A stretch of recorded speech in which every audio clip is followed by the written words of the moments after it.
નમસ્કાર વિદ્યાર્થી મિત્રો.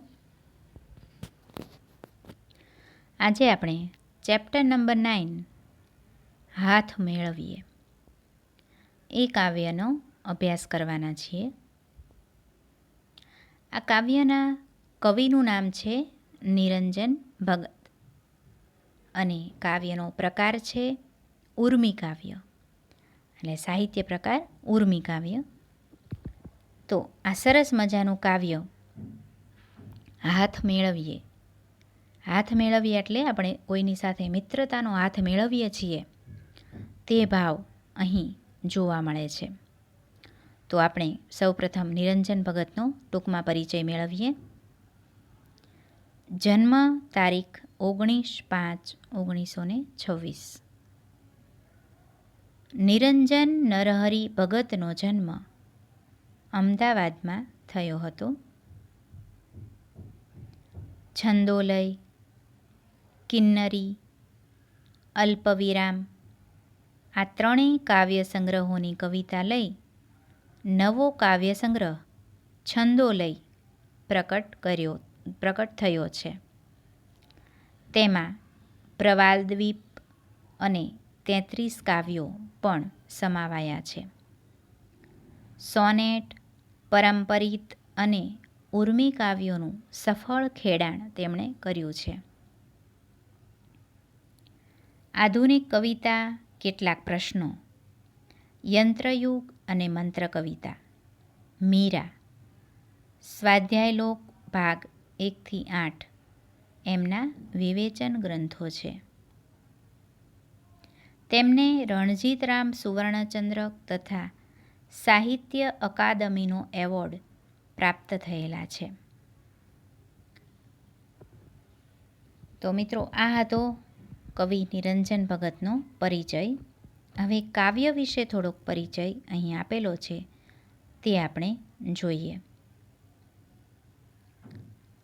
કવિએ આ નાનકડા ઉર્મી કાવ્યમાં ભાવ સંવેદનનું મહત્ત્વ સ્થાપ્યું છે. અહીં હાથ હૃદય ભાવનું પ્રતીક બનીને વર્ણવાયો છે. કવિ કહે છે કે મારે ધન, સંપત્તિ, સત્તા કશું નથી જોઈતું, બસ મૈત્રીપૂર્ણ હાથ જોઈએ છે. હું હાથ લંબાવીને તમારા હૃદય સુધી પહોંચવા માગું છું. નિસ્વાર્થ સંવેદન બધું સભર કરી આપે છે. તેમાંથી ભાવના કેળવવાનો કવિનો મનોરથ પ્રગટ થયો છે. તે હૃદયૈક્ય નોંધપાત્ર છે. એટલે હાથ મેળવવાની સાથે સાથે જે હૃદયની એકતાનો તાર બીજાની સુધી પહોંચાડવા માટે લેખક અહીં વર્ણવે છે. તો આપણે કાવ્યનું પહેલાં પઠન કરીએ. લાવો તમારો હાથ મેળવીએ, કહું છું હાથ લંબાવી. કહો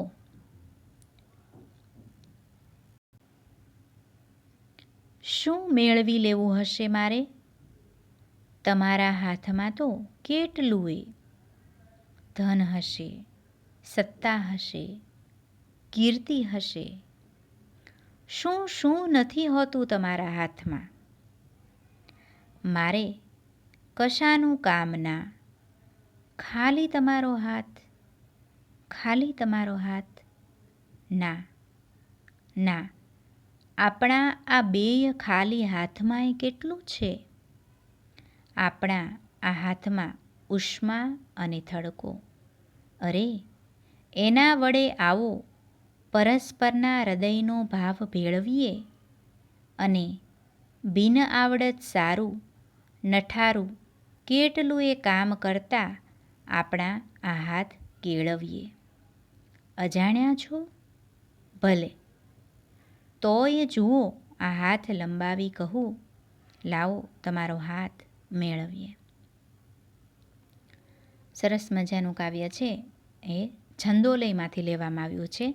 નિરંજન ભગતની જે આ 3 કાવ્ય સંગ્રહો ભેગો કરી અને એક છંદોલય કાવ્ય સંગ્રહ છે, તો એમાંથી એક છંદોલય, એક કિન્નરી અને કલ્પવિરામ. આ ત્રણેય કાવ્ય સંગ્રહો છે એ બધી કવિતાઓ તેમણે એક નવો કાવ્ય સંગ્રહ છંદોલય નામે પ્રગટ કર્યો છે. તો આ છંદોલયમાંથી આ કવિતા લેવામાં આવેલી છે. હવે આપણે આ કાવ્યની સમજૂતી મેળવીએ.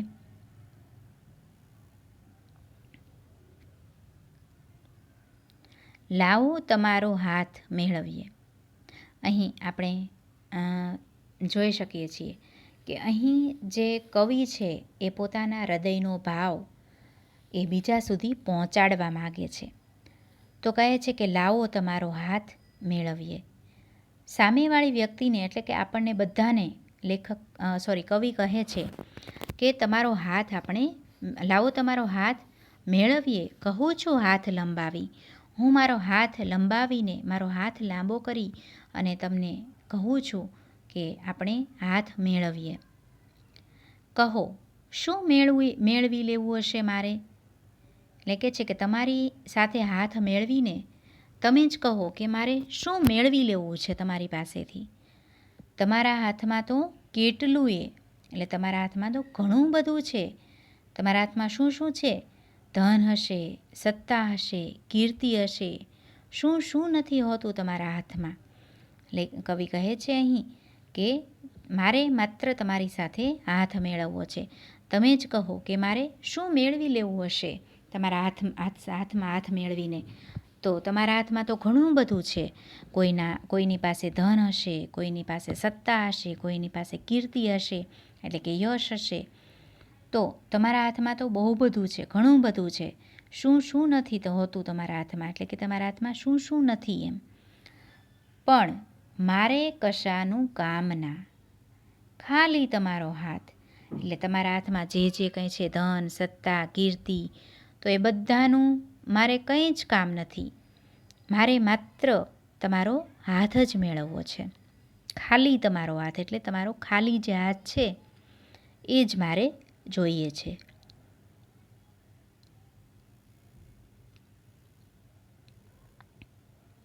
ખાલી તમારો હાથ એટલે કે તમારો હાથ છે એ ખાલી છે?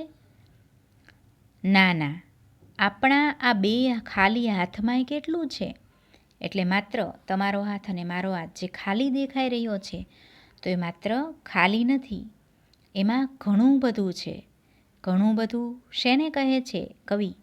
તો આપણા આ હાથમાં ઉષ્મા અને થડકો છે. ઉષ્મા એટલે હૂંફ.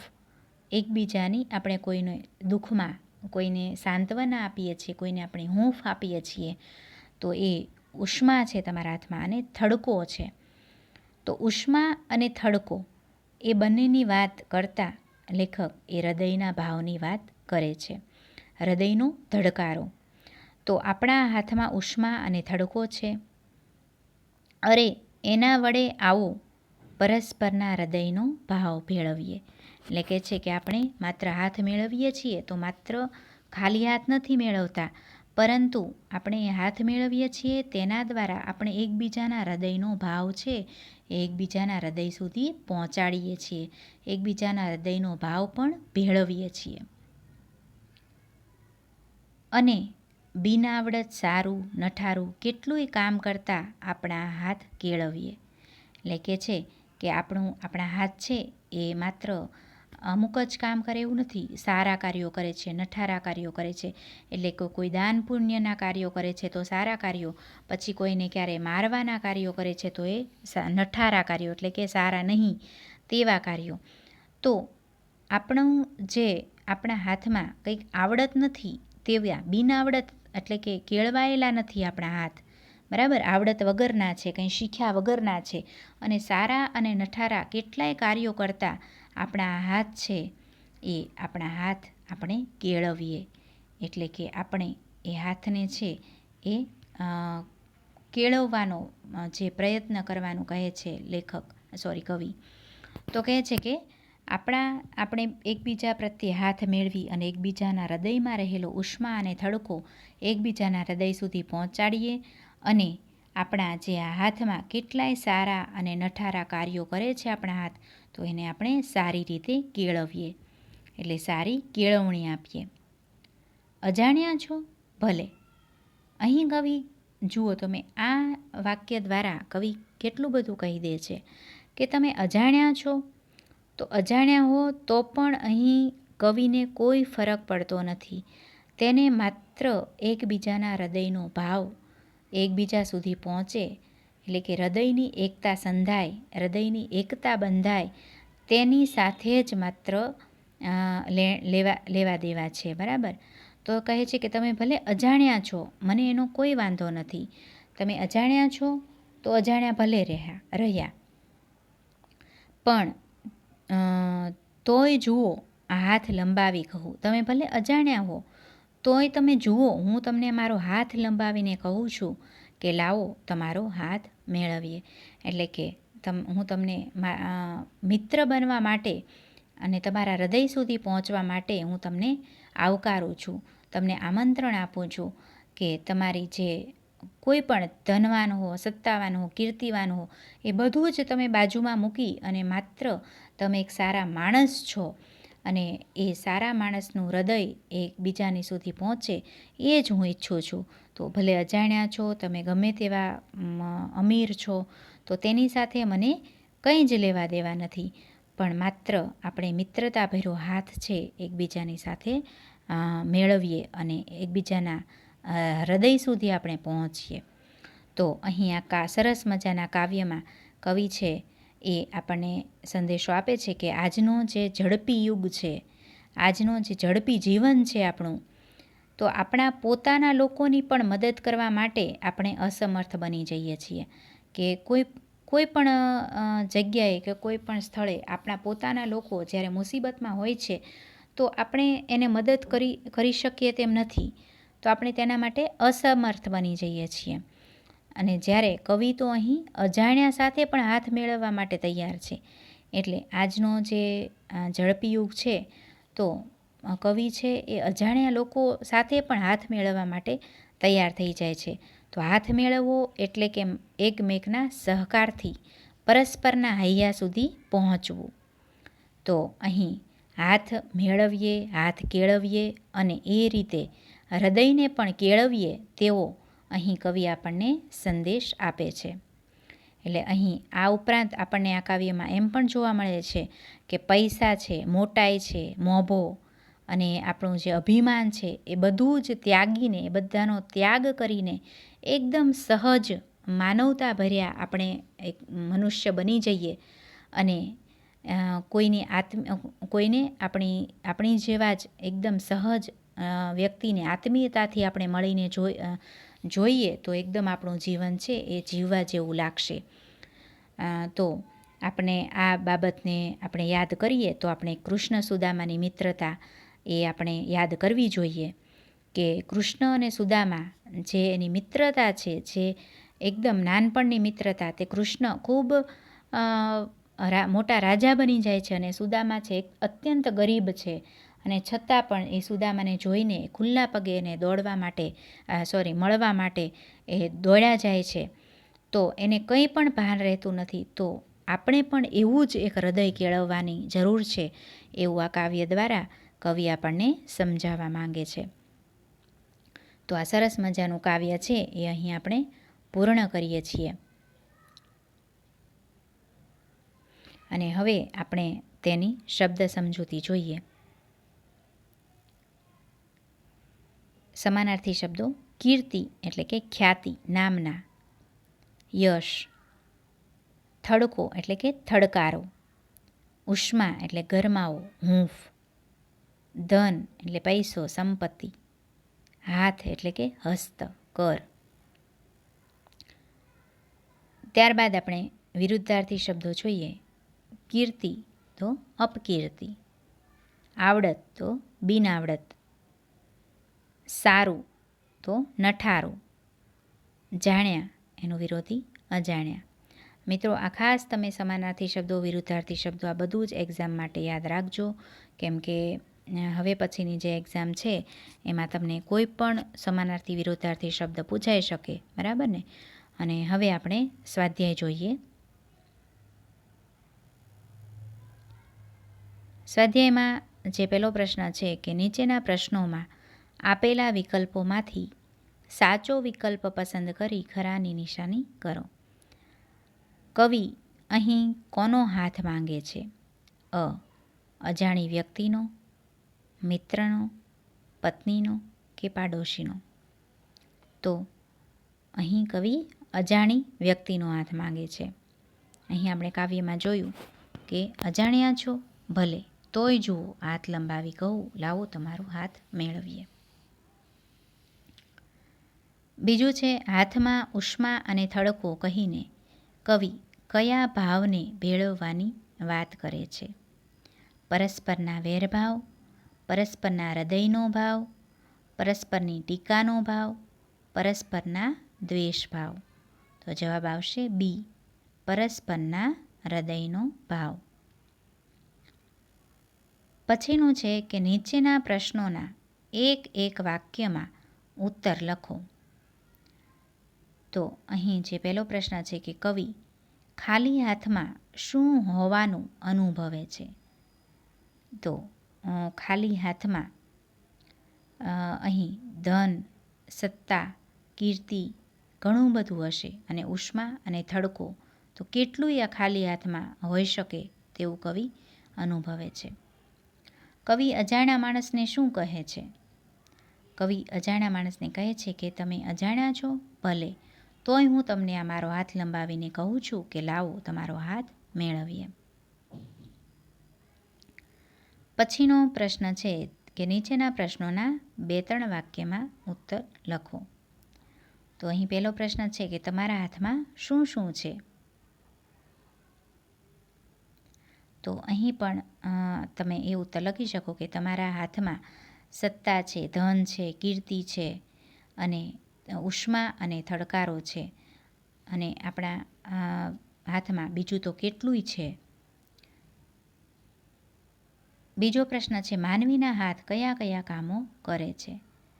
તો અહીં તમે જવાબમાં લખી શકો કે આપણે કાવ્યમાં જોયું કે આપણા જે બિન આવડતવાળા હાથ છે એ સારા કાર્યો પણ કરે છે અને નઠારા કાર્યો પણ કરે છે. તો ચાલો આપણે એ હાથને કેળવીએ. તમે કાવ્ય સમજૂતી જોઈ છે, તમે કાવ્ય સમજી ગયા છો, તો એના આધારે તમે તમારા શબ્દોમાં પણ જવાબ લખી શકો છો. પરંતુ આપણે દરેક પ્રશ્નના જવાબ લખતી વખતે આપણે 2-3 વાક્યના અને સવિસ્તાર જવાબ લખતી વખતે ખાસ ધ્યાન રાખવાનું છે કાવ્યનું નામ, કવિનું નામ અને સાહિત્ય પ્રકાર. જો એટલું તમે સરસ રીતે લખજો, બરાબર. અને આ કાવ્યમાં શેનો ભાવ વ્યક્ત કરવામાં આવ્યો છે એ એક લાઇનમાં લખી અને પછી જવાબ લખવાની શરૂઆત કરવાની. તો નીચેના પ્રશ્નોનો સવિસ્તાર ઉત્તર લખો કે આ 2 ખાલી હાથમાં કેટલું છે, પંક્તિ સમજાવો, બરાબર. તો તમારે આ કાવ્યમાં તમે જે આ ખાલી હાથમાં કેટલુંય છે એ તમે તમારા શબ્દોમાં એ સમજાવી શકો છો. પછી બીજું છે કે ધન, સત્તા, કીર્તિનું કામ નથી એમ કવિ શા માટે કહે છે? તો અહીં તમે આ કાવ્યના આધારે જ તમે સમજાવી શકો કે કવિને ધન કે સંપત્તિ કે સત્તા એ કશું જોઈતું નથી, બસ ખાલી મૈત્રીપૂર્ણ હાથ જોઈએ છે. એટલે કહે છે કે હું હાથ લંબાવીને તમારા હૃદય સુધી પહોંચવા માગું છું.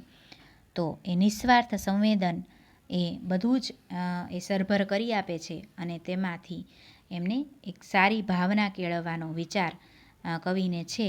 તો એના માટે કવિ કહે છે કે મારે ધન, સત્તા અને કીર્તિનું કામ નથી.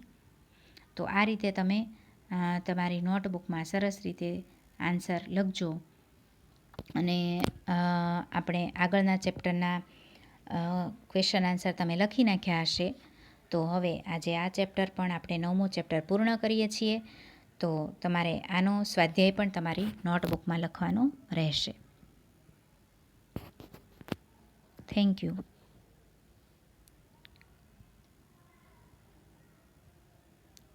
અહીં આપણે વિદ્યાર્થી પ્રવૃત્તિ જોવાની રહી ગઈ, સોરી. તો આપણે વિદ્યાર્થી પ્રવૃત્તિમાં તમે આ પ્રવૃત્તિ કરી શકો છો કે સાથી હાથ બઢાના એક ગીત છે, યુટ્યુબ પરથી મેળવી અને સાંભળી શકો છો. પછી તમે કઈ કઈ પ્રવૃત્તિ એવી છે કે તમે કોઈ પણ સ્વાર્થ વિના કરી છે અને તેનાથી તમને કેવો આનંદ મળ્યો છે, બરાબર. તો એ પણ તમે શેર કરી શકો છો મિત્રો સાથે. બરાબર. પછી આપણે ફ્રેન્ડશિપ ડેની તો ઉજવણી કરીએ જ છીએ. પછી મારો દોસ્ત એ નિબંધ પણ લખી શકો છો. કમ્પલસરી નથી, પણ તમને એવું લાગતું હોય કે મારે લખવો છે તો તમે લખી શકો છો. તો આમ આપણે આ કાવ્યમાં સરસ મજાની કવિની ભાષા અને એ ભાષા દ્વારા વ્યક્ત થતો ભાવ, વિચાર અને જે સંવેદન છે એના વિશે આપણે જોયું. અને અહીં વાતચીતની શૈલી આ કાવ્યમાં જોવા મળે છે. જાણે કે કવિ આપણી સાથે વાત કરતા હોય તેવું આ કાવ્યમાં આપણે જોઈ શકીએ છીએ. બરાબર ને? તો આ કાવ્યનો સ્વાધ્યાય તમે લખી નાખજો. અહીં આપણે આ કાવ્ય પૂર્ણ કરીએ છીએ. Thank you.